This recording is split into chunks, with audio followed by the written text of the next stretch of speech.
How's it going, everybody? I'm Digit, and this is the Streetcast Podcast.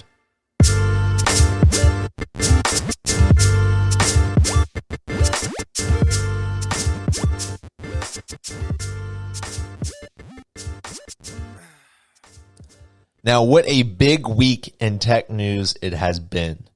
To fully discuss this week, we have to go on a short, little quick history lesson here.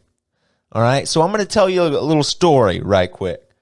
Now, I am an American, as many of you know, but I promise you this is part of the story, all right? As an American, one thing that is bred into us, into what we believe economically, is capitalism, is the free market. We believe inherently that competition produces the best results because on the competitive level, companies are going to, one, try and have the most cutting-edge technology to compete against other companies. And the result of that is, two, a better outcome for the consumer. However, while we love capitalism so much, there has been time, a couple times in our history, where companies have gotten so big that usually our laissez-faire government has to step in and break up these companies because they've gotten so large. So we see that generally in the 1800s where with U.S. Steel and Standard Oil. These companies got so large and so massive that they controlled the entire portion of that economy. They controlled the supply, the product, and thus controlled the price. There was no way any smaller company could enter that domain, that area of the economy, because it was so finely controlled. Because of that, what we saw was less of a development and more taking advantage of consumers. So the government stepped in and created antitrust laws. And what those laws are is simply rules of conduct regarding corporations and for the government, just kind of a playbook on how to promote competition that benefits consumers. Because again, we believe that competition produces the most cutting-edge technology, and as a byproduct of that, consumers benefit. So where does that take us today? This past week, we see Apple, Amazon, Facebook, and Google all participate in a congressional antitrust hearing. And now you might ask, well, Digit, back in the 1800s, I get it. Those companies all charged for something. You wanted to go on the railroad, you had to buy a ticket. You wanted steel, you had to buy it from this company. Oil, had to buy it. But a lot of these services provided by these companies, Google, Facebook, Amazon, Apple, a lot of their services are free. So what's the big deal? Well, I think, let me get the author here so I can correctly cite, but it is a BBC article by James Clayton titled Tech Giants, Facebook, Google, Apple, and Amazon to Face Congress. And he puts it the best. The U.S. trusts of the early 20th century, from which the antitrust legislation derives its name, were found to be driving up prices. Companies like Standard Oil and railway companies used their dominant position to hurt consumers. That's much harder to prove with these tech companies. For example, Facebook, Instagram, and WhatsApp are free. Amazon often drives down prices to beat competition. Google's search engine is free. YouTube, owned by Google, is free, and apps and iPhones can often be downloaded for free. Again, all of them are free. So what's the big deal? The big deal isn't necessarily the price here. It's not. The big deal is that these companies are controlling portions, or not portions, they're controlling the entire section of this market. These companies, by and large, control our interactions with the internet. Okay, so for example, one of the major charges brought against Apple is if a random app developer wanted to develop an app, they would have to go through the Apple Store. They have to.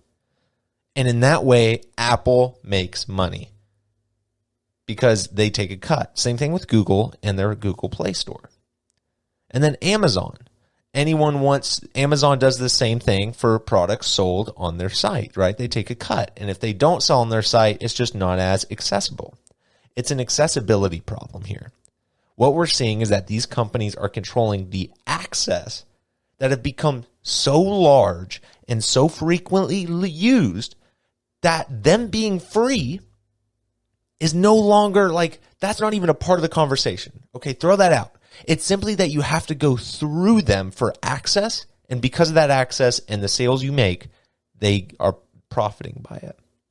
Now, there is some pretty predatory behavior from these major companies.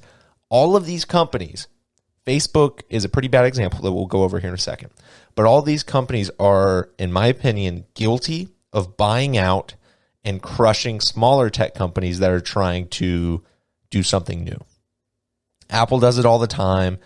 Google does it. Amazon does it. And then you never see something from it. So, for example, Facebook. Look at Facebook. The Oculus Rifts, right? The VR headsets that you can play video games on. Facebook bought those guys. Now, they did produce something out of that, but they bought them, okay? Instagram was purchased by Facebook. Google purchased YouTube. Apple purchases new companies all the time, and Amazon ends up driving out a lot of shipping and clothing lines. Just drives them out. There's actually a couple emails from Zuckerberg that were brought up during the hearing in which he talks about how Instagram may be a threat and they should take it down or acquire it. So again, folks, if you're unaware of this situation, I would definitely read up on it, because what the Congressional Hearing what comes out of this Congressional Hearing could produce the future of our internet. Because right now everything is free and it's great, but the problem is for people who want to sell or use these services, they have to go through these providers. And again, that's the issue. Cool. I'm going to tell a story about Facebook, though, in regards to that Instagram thing. It's pretty damning if you look into it, that Zuckerberg bought Instagram because he saw it as a future threat, a social media threat. So he just purchased it straight up. And that's a big no-no, folks. That's a big no-no with a big old goat. No-no. So that is the major tech news, because I'm expecting a new form of antitrust to be brought out. Now, of course, you had a lot of political bullshit that was involved in this congressional hearing, because Facebook, being a primarily social media site and brand, faces a lot of issues for being an echo chamber. Of course, that's all social media. If you use social media, you are within an echo chamber of information that just produces things that either get you heated, make you click, anything like that. So Facebook has faced a lot of issues for being like anti-liberal, anti-conservative, you name it. And the reason for that is if you're in one bucket, they just don't show you the other bucket because they know you won't click on it. Yep. And then Google, predatory actions from Google is how do you end up on the front page of a Google search? Yeah, there's a lot of shady shit that goes on with that. Apple, how do you get on iTunes? How do you get on the App Store? Stuff like that. Amazon, well, what if I just stopped showing this seller? What if I didn't stock this seller anymore? It's shit like that that has caused this congressional hearing, and that might end up being crazy for the future of our internet. But super interesting to see the 4 major companies getting talked to by the U.S. government. So, little history lesson, a little discussion there. But yeah, that's the antitrust hearing of this past week with a little bit of history for y'all. And so that y'all understand the issue. I'm not here. That's such a complicated topic. I am not read in enough to give a opinion, but I am read in enough to give you what the issue is, how it's interesting, and what the history of it is. So I hope I conveyed that accurately.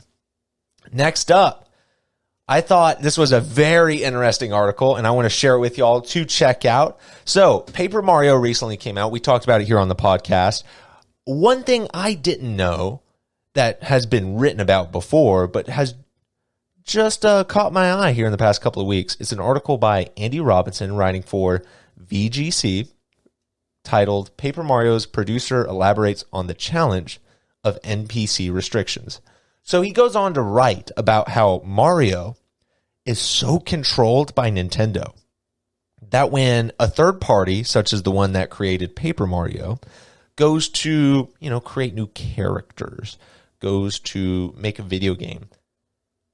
It's such a tightly controlled franchise that third parties are no longer allowed to modify Mario characters or to create original characters that can be introduced to the Mario universe. You can have new characters, but they have to be recognized as like outside the Mario universe.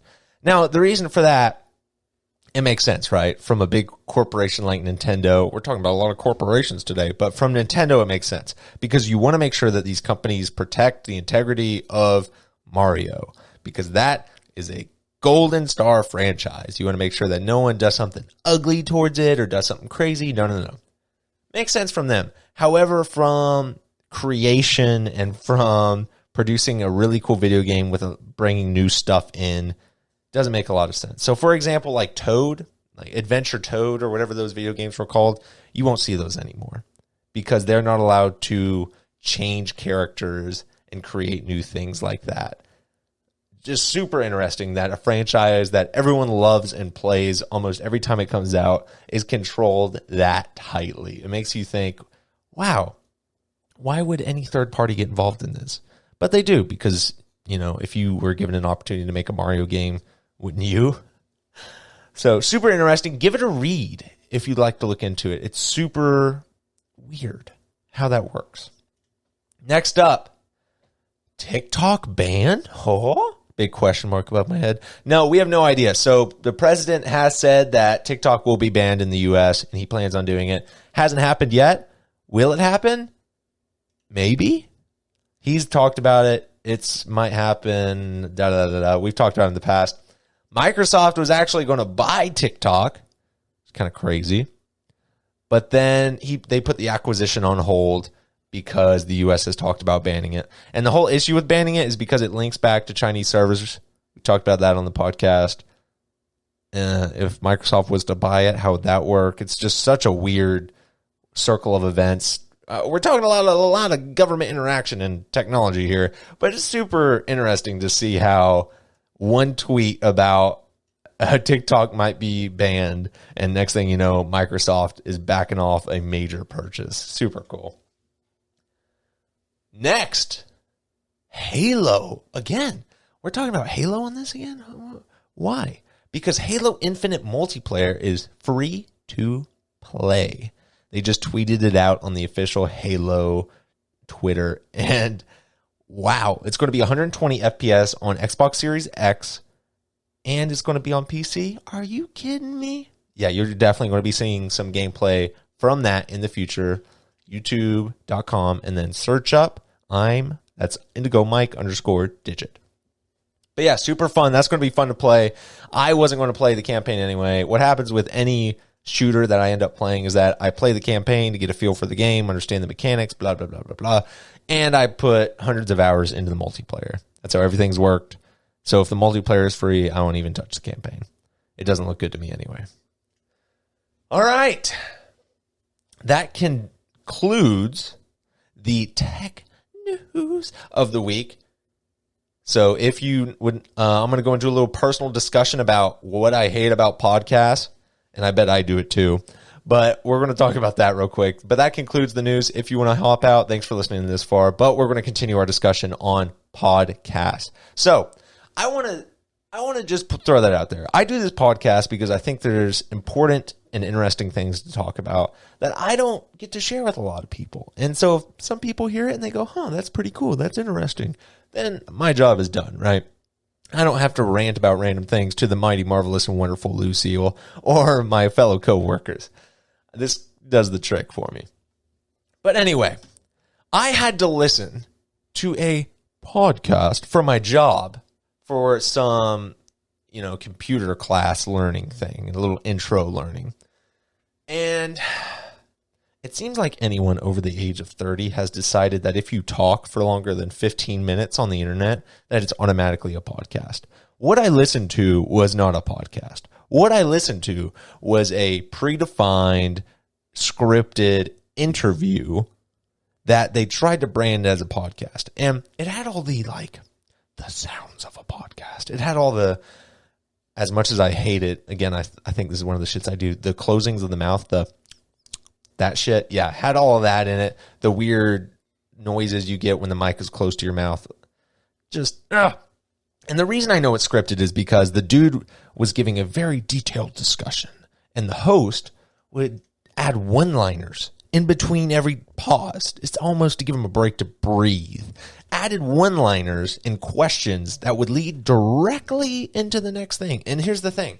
The host was really bad, too. It wasn't a, really smooth transition, where there was chemistry between both parties. No. It was forced. It was awful. And I hated every minute of it. Now, I don't think I am the clairvoyant of doing podcast. I'm no Howard Stern when it comes to radio, ladies and gentlemen. However, I know that I am better than that bullshit because it's just so bad. It's just, I can't share it with you because I don't have it, but it was truly the most scripted, awful thing I've ever listened to. It was a bad interview. It was a scripted bad interview, if that makes sense. It was not a podcast where it was an open discussion and trading back and forth. No. It was just an interview. Not good. Not good. Well, for this week, I believe that about wraps up the discussion. I'm looking at the front page of The Verge right now, and SpaceX's Crew Dragon has returns NASA astronauts back to Earth. Technology in space I love it. It's almost like we're getting a space race 2.0 with SpaceX and no competition. Super cool. Oh, I'm loving it. So, ladies and gentlemen, I just want to say thank you for listening. We got a lot of views on last week's video. 15. How about that? That's a lot of views to me. If you would like to watch some gameplay with this podcast, you can check my YouTube channel out. Again, go to youtube.com and search I'm_digit. That is, again, Indigo Mike _digit. And my channel will pop up there. Got some highlight videos and got the podcast video there. If not, if you don't like videos, you can check this out wherever you listen to podcasts. I'm on Anchor, Spotify, Google Podcasts, and still working on getting on Apple Podcasts there. So I really appreciate everybody listening. Thanks again. And please remember, throughout the week, smile.